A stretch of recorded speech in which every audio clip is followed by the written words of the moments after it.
जय हिंद दोस्तों, welcome back to my YouTube channel. दोस्तों, आज की वीडियो भी आपके लिए बहुत ही महत्वपूर्ण होने वाली है। देखने में आ रहा है कि बहुत सारे आप लोगों में से बच्चे अभी भी ऐसे हैं जो बहुत सारी गलतियां कर रहे हैं अपनी तैयारी में।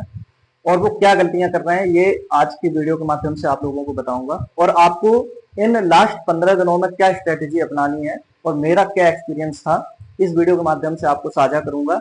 वीडियो के अंत तक आप लोग जरूर बने रहिएगा। चलिए वीडियो को शुरू करते हैं। देखो, सिर्फ आपके पास अब 15 दिन का समय बचा हुआ है।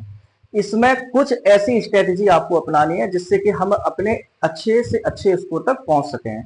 तो आप लोग सबसे पहली गलतियां आप लोग जरूर ये चीज कर रहे होंगे कि आप पहली गलती जो कर रहे होंगे वो थ्योरी पढ़ रहे होंगे। अपने सिलेबस की जो है वो आप लोग थ्योरी पढ़ रहे होंगे। दूसरी गलती है कि ऑनलाइन टेस्ट दे रहे होंगे। तो आपको अब ऑनलाइन टेस्ट नहीं देना है और ना ही आपको अब थ्योरी पढ़नी है। तो ये तो हो गई कि आप लोग जो गलती कर रहे हैं उस चीज के लिए कि आपको थ्योरी नहीं पढ़नी है, अब ना ही ऑनलाइन टेस्ट देना है आपको। क्योंकि अब अगर आप लोग थ्योरी पढ़ रहे होंगे तो थ्योरी पढ़ने में समय जाता है। किसी भी सिलेबस की अगर हम लोग थ्योरी पढ़ेंगे, जैसे कि हिंदी की हो गई या जीएस की थ्योरी हो गई, तो उसकी अगर हम लोग थ्योरी पढ़ते रहेंगे अब, क्योंकि सिर्फ 15 दिन का समय ही बचा है हम लोगों के पास, तो उसमें समय जाएगा आपका। माना कि चीजें कंप्लीट होंगी लेकिन समय जाएगा। दूसरी चीज, ऑनलाइन टेस्ट आप लोग दे रहे होंगे तो ऑनलाइन टेस्ट भी आप लोगों को अब नहीं देना है, क्योंकि अगर इसमें आपका मान लो नंबर कम आ रहे हैं तो आप लोगों की पढ़ाई कहीं ना कहीं डिस्टर्ब हो सकती है। तो ये दोनों चीजें आप लोगों को अब नहीं करनी है। देखो, अब करना क्या है आप लोगों को। सबसे पहला तो काम है आपका टाइम मैनेजमेंट का, क्योंकि आपके पास आपको पता होना चाहिए 120 मिनट है और 150 क्वेश्चन है। ठीक है, इन्हीं 120 मिनट में आपको 150 क्वेश्चन हल करने हैं। तो टाइम मैनेजमेंट बहुत जरूरी है, ये चीज आप लोग जरूर ध्यान रखना। और दूसरी चीज आप लोगों को क्या करनी है, सबसे मेन चीज है आपको ओएमआर शीट भरने का तरीका। इसमें क्या होता है कि आपके 5 से 10 मिनट जरूर चले जाते हैं ओएमआर शीट भरने में। तो इस चीज को अगर आप लोग ऑफलाइन टेस्ट के माध्यम से भरेंगे, और ऑफलाइन टेस्ट अगर आप लोग दे रहे होंगे अभी, तो इस चीज को भरना आप लोग जरूर सीख जाएंगे। एक चीज और बता दूं आपको कि आपको चारों सब्जेक्ट करने के लिए पूरे 120 मिनट का टाइम मिलेगा। इसमें आप लोग ये कतई मत सोचना कि ओएमआर शीट में हम 20 मिनट लगा देंगे तो इससे कोई दिक्कत होगी। ऐसा कुछ नहीं है। आप लोगों को पूरे 4 सब्जेक्ट करने के लिए आपको 120 मिनट जरूर पूरा समय आपके लिए है। अब करना क्या है, पैटर्न क्या फॉलो करें हम सबसे पहले। तो सबसे पहले आपको पेपर में हिंदी को देखना है, हिंदी, इसके बाद जीएस। इन दोनों के लिए आपको ज्यादा से ज्यादा 30 से 35 मिनट में दोनों सॉल्व कर लेने हैं। इतना बहुत होता है समय। 30 से 35 मिनट के अंदर आपको हिंदी और जीएस के जितने क्वेश्चन आ रहे हैं उतने आप लोगों को ओएमआर शीट में तुरंत भर देने हैं। एक चीज और बता दूं, आप लोग ये गलती कतई मत कर देना कि हिंदी और जीएस या किसी भी सब्जेक्ट के जो भी क्वेश्चन हम लोगों को आ रहे हैं वो हम सोच के बैठ जाएं कि हम फिर बाद में भरेंगे। तो ये गलती मत करना। आपको जितने क्वेश्चन आ रहे हैं, जितने, चाहे वो हिंदी के हो चाहे जीएस के हो, जितने क्वेश्चन आ रहे हैं आप लोग तुरंत ओएमआर शीट में आप लोगों को इस तरीके से टिक करके भर देने हैं, तुरंत भर देने हैं। इसके बाद आप लोगों को उठानी है रीजनिंग। इसके बाद रीजनिंग उठानी है आपको, क्योंकि रीजनिंग के 55 से 56 क्वेश्चन आते हैं, आप लोगों को पता होना चाहिए। और सबसे बड़ा चैप्टर यही आता है पेपर में। इसके बाद आपको मैथ उठाना है। तो इसके लिए आप अगर 30 से 35 मिनट आप इसमें दे देंगे तो लगभग 90 मिनट आपके लिए रीजनिंग और मैथ सॉल्व करने के लिए बच रहे हैं। तो इतना समय काफी होता है रीजनिंग और मैथ सॉल्व करने के लिए। तो इसके बाद रीजनिंग आपको उठानी है। रीजनिंग में जितने क्वेश्चन आ रहे हैं, जितने आप सॉल्व करके ले जा रहे हैं, उसको तुरंत आपको ओएमआर शीट में भर देना है। ऐसे ही मैथ के भी जितने क्वेश्चन आ रहे हैं उनको तुरंत ओएमआर शीट में आपको भर देना है। ठीक है, तो जितने क्वेश्चन आपको आ रहे हैं उनको तुरंत ओएमआर शीट में आपको इस तरीके से भर देने हैं। ठीक है, इसके बाद आपको जीएस का पोर्शन उठाना है। जीएस में भी जितने क्वेश्चन आ रहे हो, 10, 15, 20 जितने भी क्वेश्चन आपको आ रहे हो, वो तुरंत ओएमआर शीट में आपको भर देने हैं। तो इन दोनों से क्या है, आपका बहुत ही अच्छा टाइम उसमें बच जाएगा। हिंदी के भी काफी ऐसे क्वेश्चन होते हैं जो हमको एक बार देखने में आ जाते हैं, और जीएस के भी काफी क्वेश्चन ऐसे होते हैं जो एक बार देखने में हमको आ जाते हैं अगर सही से पढ़े होंगे तो इन दोनों पोर्शन को आपको सबसे पहले उठाना है पेपर में। तीसरा है रीजनिंग। तीसरा क्या है आपका, रीजनिंग उठानी है आपको। रीजनिंग में जितने क्वेश्चन आपको आ रहे हो उनको आपको ओएमआर शीट में तुरंत भर देना है। इसके बाद आपको लास्ट में मैथ उठाना है। ठीक है, अब क्या करना है इसमें कि ये तो हो गया पैटर्न, यानी कि पेपर में किस तरीके से हम लोग पैटर्न फॉलो करें। तो हिंदी उठानी है, जीएस उठानी है, रीजनिंग ले जानी है, इसके बाद मैथ ले जाना है आपको।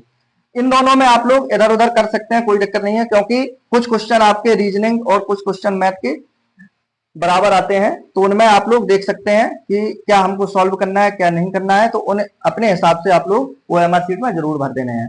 एक चीज और आपको बता दूं ओएमआर शीट के बारे में, आप लोग जब ओएमआर शीट भरिएगा पेपर में, तो जो क्वेश्चन है, मान लो जैसे 55 नंबर का क्वेश्चन हमें भरना है, तो 55 नंबर वाले गोले में लगाना है, तो आप लोग ओएमआर शीट में देख के भरिएगा। घबराहट में ये मत भर देना कि 55 की जगह 56 वाले में लगा दो। इससे क्या है, इसके आगे के सब आपके जीरो हैं, ये समझ लेना। अगर आपने 55 वाले क्वेश्चन को 56 में लगा दिया, तो आगे जब आप करेंगे तो वो एक एक आगे बढ़ता चला जाएगा, तो वहां से आपका पूरा सब खत्म हो जाएगा। तो ये गलती कतई मत करना। आपको जितने भी क्वेश्चन देखने हैं उनको बिल्कुल एकदम ओएमआर शीट में जो नंबर दिया गया है, जैसे 1 2 3 4, उन सभी नंबर पे ही देख के आपको गोले भरने हैं। ये चीज आप लोग जरूर फॉलो करना और इस चीज का ध्यान रखना। तो अब इन 15 दिनों के अंदर आपको करना क्या है, हिंदी और जीएस को किस तरीके से पढ़ना है। तो हिंदी और जीएस की अब आप लोगों को रिवीजन करना होगा। क्या करना है, रिवीजन। और रीजनिंग और मैथ के लिए क्या करें, रीजनिंग और मैथ को आप जितना आप प्रैक्टिस करेंगे, अब जितनी आप प्रैक्टिस करेंगे उतनी आपकी कंप्लीट होगी। तो इन दोनों को, इन चारों सब्जेक्ट को पढ़ने का जो लास्ट 15 दिन का तरीका है वो ये है। हिंदी और जीएस को आपको रिवीजन करना है और रीजनिंग और मैथ की आपको प्रैक्टिस करनी है। और करना क्या है, ऑनलाइन टेस्ट अब मत दो और ना ही थ्योरी पढ़ो किसी भी चीज की। आप लोग जितने एमसीक्यूएस क्वेश्चन कर सकते हैं, यानी कि ऑप्शनल क्वेश्चन जितने भी कर सकते हैं, चाहे वो हिंदी का हो, जीएस का हो और रीजनिंग और मैथ, जितने वन लाइनर क्वेश्चन आप लोग कर सकते हैं उतने कर लीजिएगा। ऑफलाइन टेस्ट सीरीज आती हैं उनको आप लोग जरूर दीजिएगा, क्योंकि ऑफलाइन टेस्ट सीरीज में क्या होता है, ओएमआर शीट भरने का तरीका हमको बताया जाता है, किस तरीके से हम लोग ओएमआर शीट भरें, क्योंकि उसमें भी समय हम लोगों को काफी चला जाता है। जिन लोगों का पहला अटेम्प्ट रहा होगा या जिन लोगों का पहला अटेम्प्ट होगा, अब वो ओएमआर शीट में जरूर कुछ ना कुछ गलतियां कर देंगे।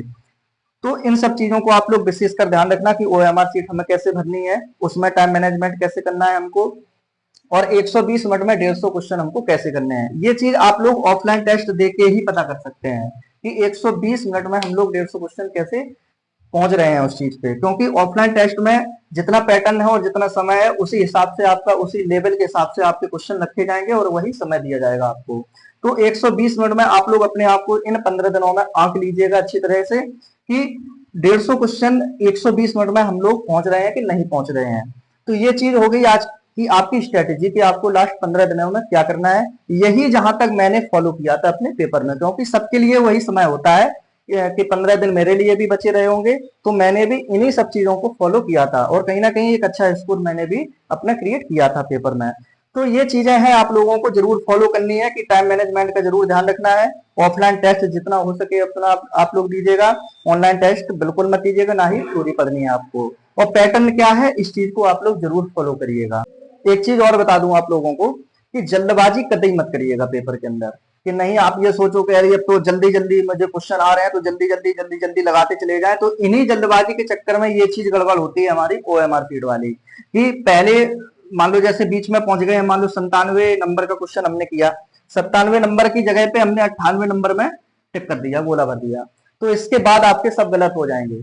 ठीक है, क्योंकि उसको फिर हम हटा भी नहीं सकते हैं, क्योंकि ब्लैक पेन से हमको ओएमआर शीट में गोले बनने होते हैं, तो इसको हम हटा भी नहीं सकते हैं। अगर आप लोग चलो मान लो कि आगे आपको पता भी चल गया कि हमने 97 की जगह 98 भर दिया, तो ये क्वेश्चन आपका 100% गलत हो गया। ये आप लोग करंट के लिए आप लास्ट 6 महीने की करंट आप लोग जरूर उठा के देख लीजिएगा एक बार। 6 महीने की, सिर्फ 6 महीने की करंट जो भी आपने नोट्स बनाए हो उनको जरूर एक बार देख लीजिएगा। और मैथ और रीजनिंग की आप लोगों को सिर्फ प्रैक्टिस करनी है और हिंदी जीएस का रिवीजन करना है। तो ये कहीं ना कहीं स्ट्रेटेजी मैंने भी अपनाई थी अपने पेपर के लिए, तो इससे कहीं ना कहीं बहुत फायदा हुआ था। तो उम्मीद करता हूँ कि आप लोगों को इस वीडियो के माध्यम से जो भी मैंने बताया है वो कहीं ना कहीं समझ में आया होगा और आप लोगों को ये चीजें जरूर फॉलो करनी चाहिए। चलिए मिलते हैं अगली वीडियो में एक नए टॉपिक के साथ। तब तक के लिए आप लोग अपना ख्याल रखिएगा बढ़िया से, और इन 15 दिनों के अंदर आपको क्या स्ट्रेटजी अपनानी है वो इस वीडियो के माध्यम से मैंने आपको बताने की कोशिश की है। उम्मीद करता हूँ कि वीडियो आपको अच्छी लगी होगी।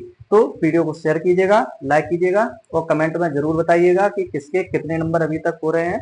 तब तक के लिए ख्याल रखिएगा आप लोग अपना। जय हिंद।